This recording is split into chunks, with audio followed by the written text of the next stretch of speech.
se me confiere hoy lo acepto en nombre de mi familia, mi patria, República Dominicana, y toda la gente que me ayudó a hacer mi carrera de béisbol una realidad.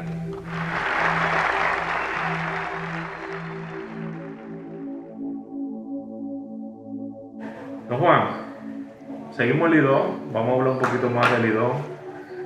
Tenemos un dato que usted nos va a confirmar. Líder de todos los tiempos de efectividad en Lidón. Con un magnífico 1.87. ¿Cómo se logra eso? Bueno, hay que tener, yo diría, cierta preparación y respeto al juego. Porque si yo siempre he dicho a muchos muchachos dominicanos peloteros, si usted piensa jugar, póngase en forma.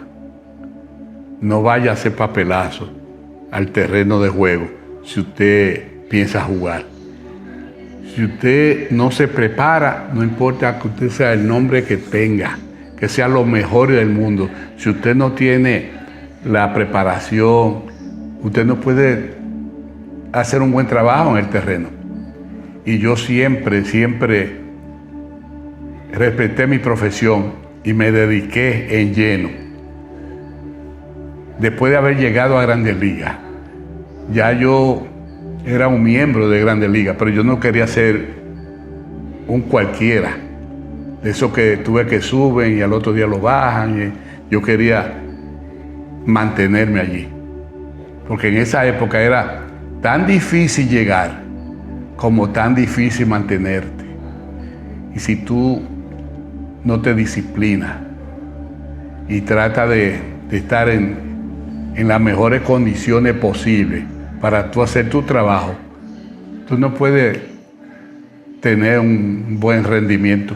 Y yo creo que eso me ayudó también mucho los 14 meses que yo duré en la aviación militar dominicana. Eso me ayudó bastante, porque yo ahí aprendí a ser bastante disciplinado y entender que sin la práctica tú no puedes hacer tu trabajo. Y yo creo que por eso tengo esa efectividad de 1.85. 1.88. 88. Y mucha gente a veces se disgustaban conmigo, pues decían que yo no quería pichar en República Dominicana. Pero si tú miras los numeritos, yo lancé bastante en mi país. Por aquí tenemos que usted lanzó en el 57, en el 58, 59, 60 de manera interrumpida. Eso fue antes de yo comenzar a lanzar unos 300 entradas aquí en Estados Unidos. Ya ahí en esa época yo tenía que descansar en el invierno y por eso dejé de lanzar allá, por la cantidad de entradas que yo lanzaba aquí en la pelota de Grandes Ligas. Pero, como te digo, lancé bastante, 500 y tantas entradas, ¿no? Sí, así mismo es. ¿Ya? Así mismo es. 36 ganados y 22 perdidos de por vida. Sí, señor. Serie regular. Sí, señor. 1.87, corregimos, de por vida. Y 557 entradas lanzadas. Así es. Así es. Con orgullo. Y lo que yo lamento y tengo que, no sé si pedirle excusa a los fanáticos que consideran que yo no lanzaba, que por favor tenían que darme un chancecito para yo descansar en el invierno. La familia. También. Usted hizo una pausa muy pronunciada del 67 al 73, que es cuando regresa a los Leones. Sí. El 1 de diciembre. Yo recuerdo. Esa pausa se debió a lo que comentábamos más atrás, que era que lo cambiaron a las estrellas y se ausentó. Bueno, no, esa pausa fue por la cantidad de entradas que yo lanzaba aquí, esa pausa.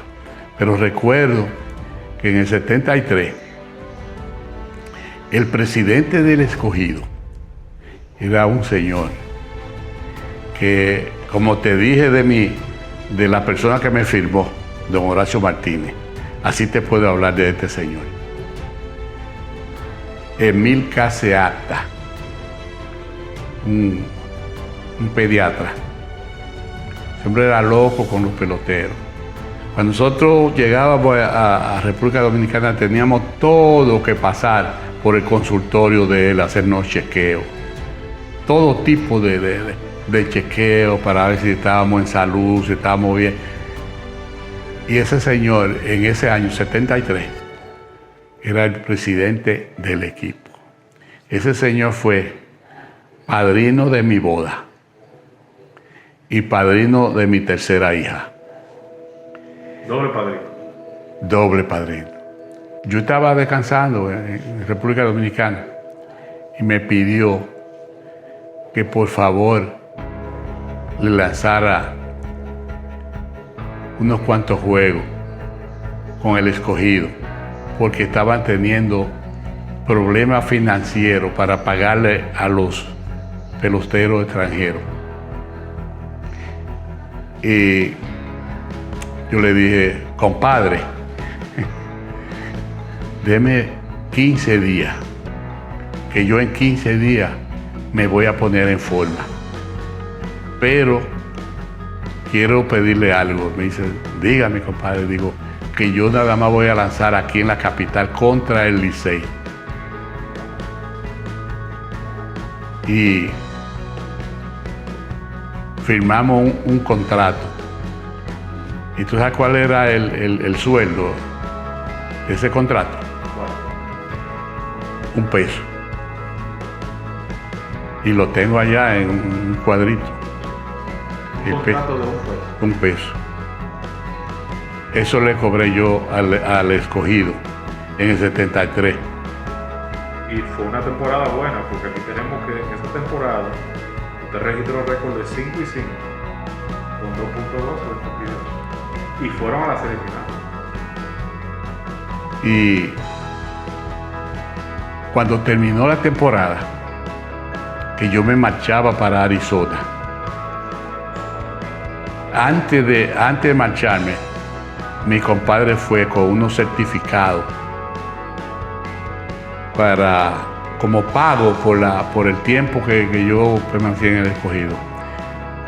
Yo lo recibí y le dije a mi suegro, cuando usted vea que yo ponga un pie en el avión, usted va a ir a la oficina del señor Moncho Inver y le va a entregar eso.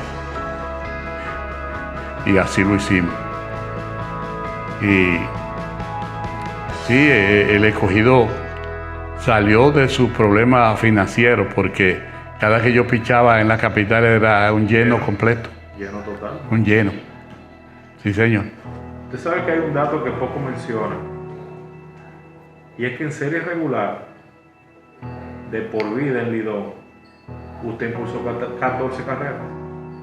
Sí. Como bateador. Mire, ese dato yo no me acordaba. ¿Cómo va a ser? Yo no era muy malo bateando, ¿no? Yo. Pero hay uno mejor que ese. De por vida en Lidón, en playoff, usted batió .304.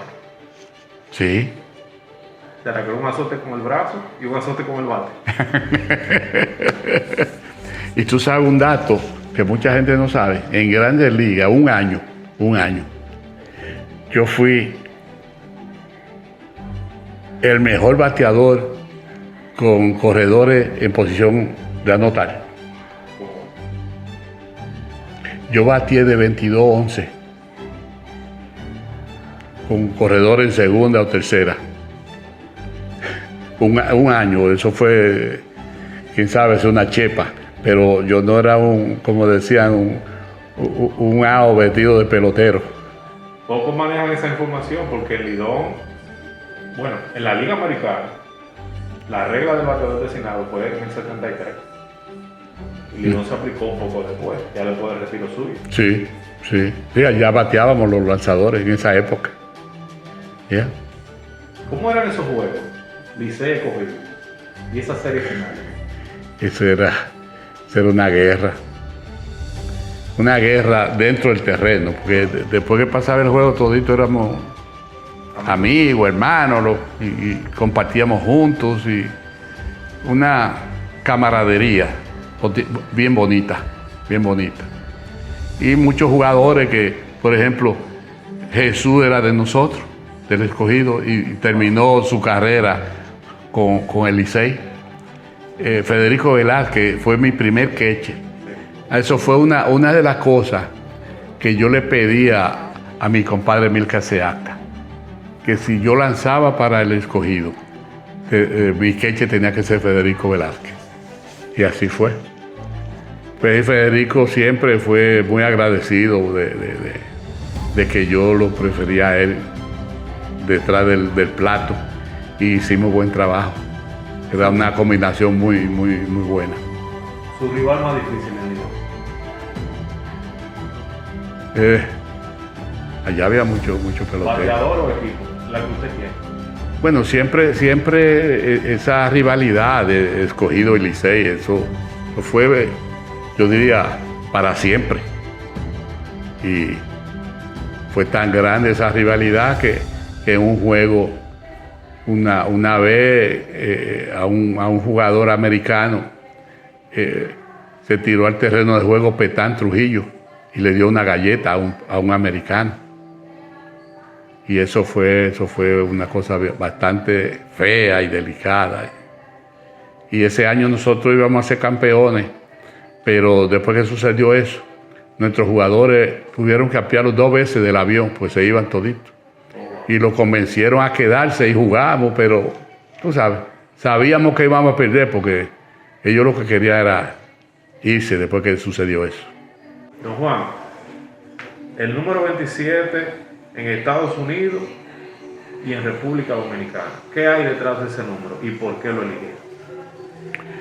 Bueno, cuando yo llegué al equipo de los Gigantes, habían unos cuantos números disponibles y me lo fueron mencionando.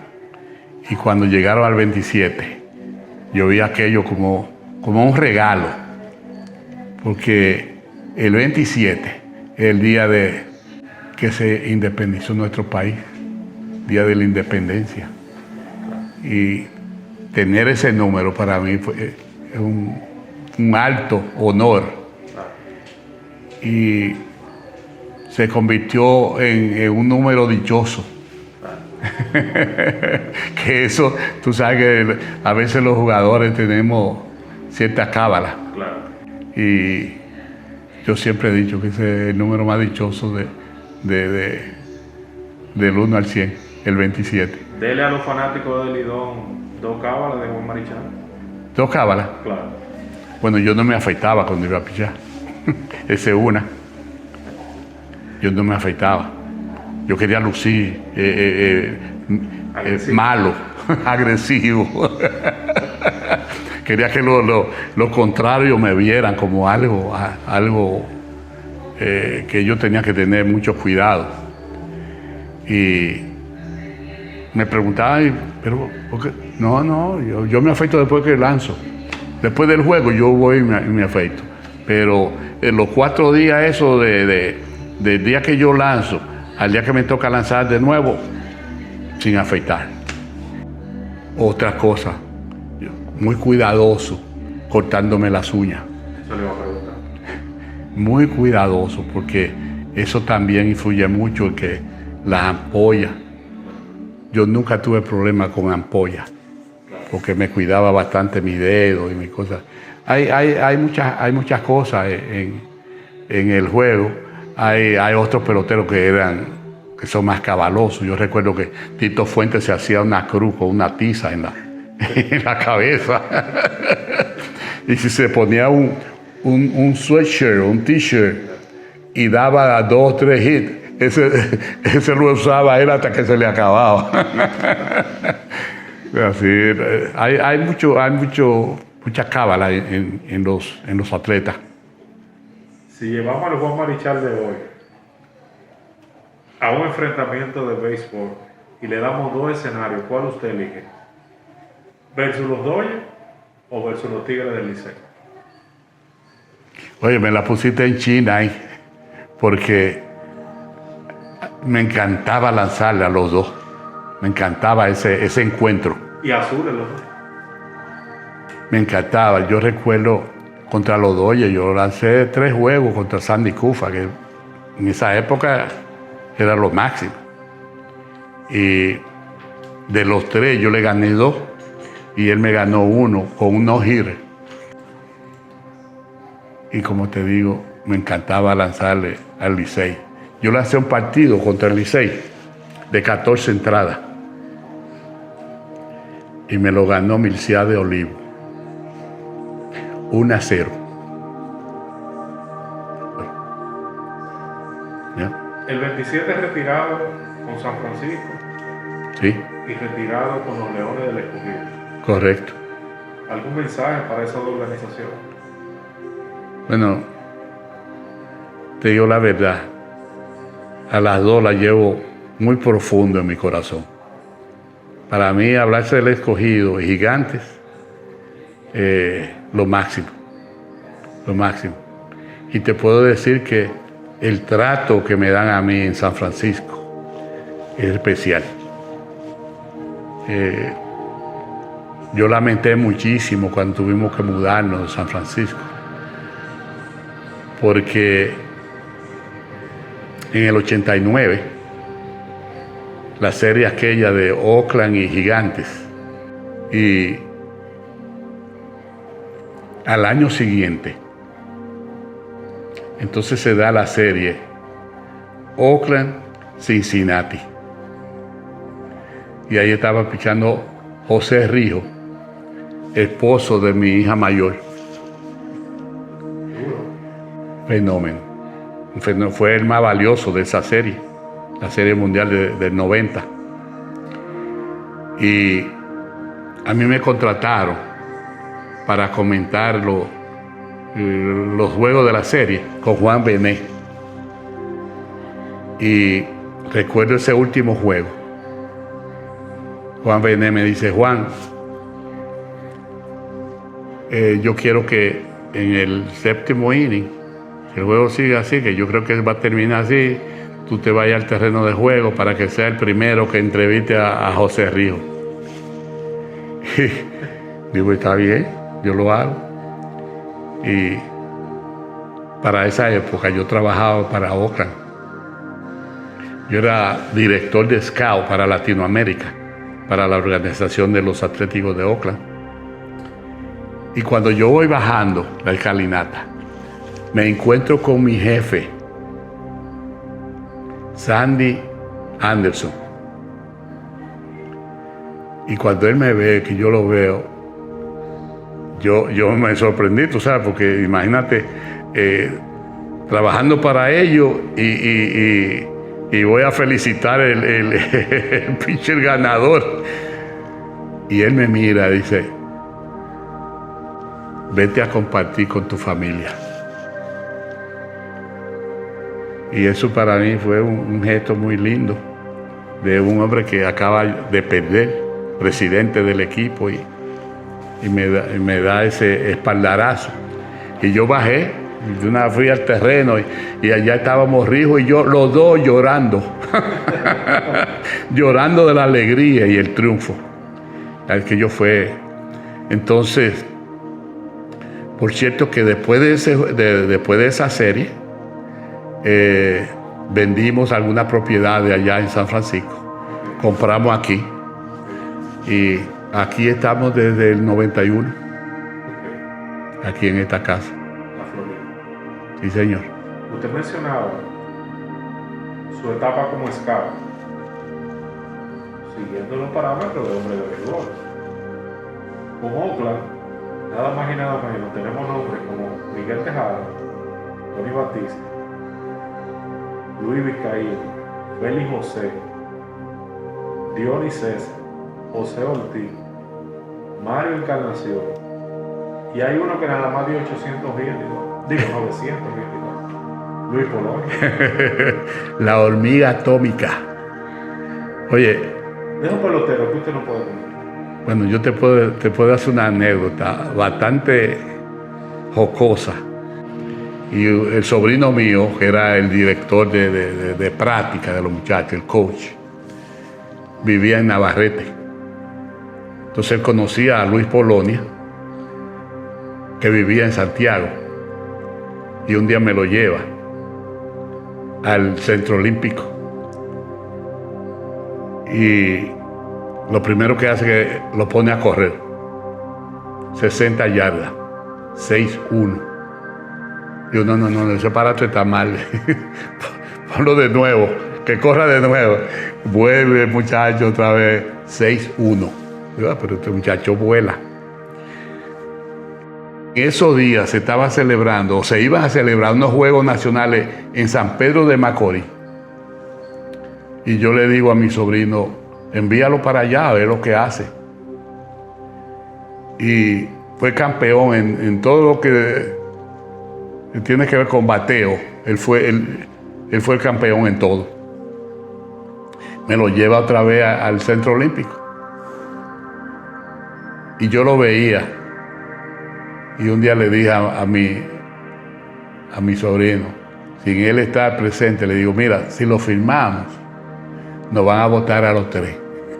A ti, a él y a mí, nos vamos los tres. ¿Ves? Se llevaba muchachos para Santiago otra vez. Y un día me lo trae. Y yo le digo, Luis, tú sabes que yo tengo 23 jóvenes firmados. Y yo necesito un maestro, un profesor de inglés, porque tú hablas el inglés y lo escribes bien, y yo quiero que tú si tú aceptas, yo te voy a pagar $500 mensual para que tú me le des clase a los muchachos. Y me dijo con un gesto así bien fuerte, me dice, ¿y quién le ha dicho a usted que yo soy profesor? Yo lo que soy es pelotero. Y yo soy mejor que todo esos cacos de maco que usted tiene firmado ahí.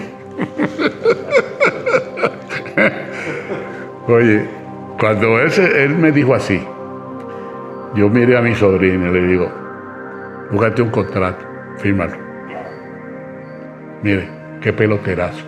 Ese es uno de los tipos que yo he visto con más agallas, más deseo de superación. 1980, Salón de la Fama en RD. 1983, Salón de la Fama en Cooperstown. ¿Qué nos dice de cada uno? Bueno, para mí,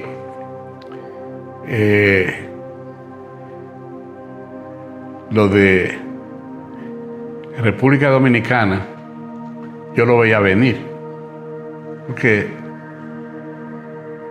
ya había muchos compañeros míos, muchos jugadores de mi época que ya habían ingresado al Salón de la Fama de República Dominicana.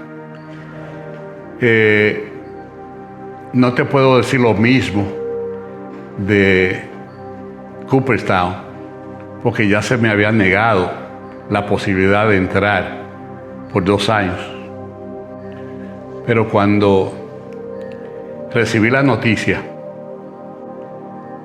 para mí fue una sorpresa bastante grande y agradable. Me llamaron de Nueva York para que tomara un vuelo,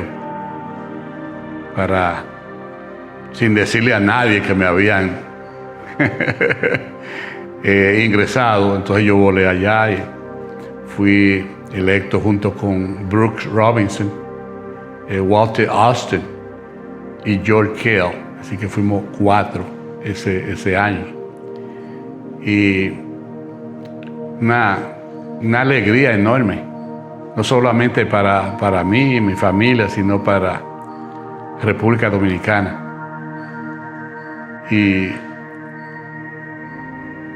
me siento orgulloso de ser un dominicano, esa época el primero exaltado al Salón de la Fama. Hoy ya somos 3 y yo espero que vengan mucho más. Yo duré como 33 años solito ahí aguantando frío, pero yo sé que van a venir mucho, porque la cosecha que tenemos ahora mismo con estos muchachos teniendo unas grandes temporadas, y pronto tendremos al Big Papi, Y este muchacho que jugaba de Texas, Beltré. Y tenemos uno que ya tiene un pie adentro, que es Albert Pujol. Así que van a venir muchos, y de los jovencitos que comienzan ahora a jugar. Participar o ser miembro de tanto de República Dominicana, de ese Salón de la Fama como es Cooperstown, para mí es un privilegio de lo cual me siento bastante orgulloso. 4 preguntas rápidas y me la define con una palabra. Esa 10 letras que usted tiene ahí en el pecho, dominicana. Cada vez que yo salía al terreno de juego, yo trataba de hacer lo mejor posible, siempre pensando en mi país. Yo recuerdo que en esa época, cuando Juan Marichal salía al terreno de juego, era prácticamente un toque de queda en mi país, y yo lo sabía, y yo creo que eso me ayudó muchísimo, me daba fuerza para tratar de hacer lo mejor posible. El escogido. Tanta gente buena que yo conocí en esa organización, comenzando por Moncho Inver, Horacio Martínez, jugadores como Pepe Luca, los 3 Aló, Manuel Mota. Yo jugué con todos ellos y en un tiempo fuimos miembros del equipo escogido. Y para mí, escogido es lo máximo. Orlando Cepeda. Mi hermano. Cuando a mí me subieron a Grandes Ligas, las 2 personas que me recibieron en el clubhouse, Felipe Aló y Orlando Cepeda. Y yo notaba en su rostro que ellos se sentían felices y contentos, orgullosos de tener otro latino como compañero. Y Orlando para mí, unas relaciones como 2 hermanos. Y en los mejores fanáticos, la familia. Yo no conocí a mi padre. Falleció cuando yo tenía 3 añitos. Por eso siempre te digo, mi mamá, mi madre y yo. Esa vieja fue, yo diría que una heroína. Ella enviudó jovencita, con 4 muchachos, los crió a los 4 solita. Y el deseo de ser pelotero me llevó a abandonar un poquito los estudios. Y tuve muchos encuentros bastante fuertes con mi madre por esas razones. Porque ella siempre hacía hincapié en la educación. Mi hijo, ¿qué tú vas a hacer cuando seas grande y te cases y tengas una familia? ¿Cómo la vas a mantener? Yo le decía, mamá, no se apure, yo voy a ser pelotero. Oye, qué respuesta. Y tuve la suerte de ser pelotero y llegar a lo máximo. Así que yo creo que no la defraudé. Cumplí con esa promesa. Pero no le aconsejo a ningún joven que deje los estudios por jugar pelota. Se puede hacer las 2 cosas a la vez. Y si usted falla en una, puede tener la otra como refuerzo para llegar a hacer lo que usted quiera. Totalmente.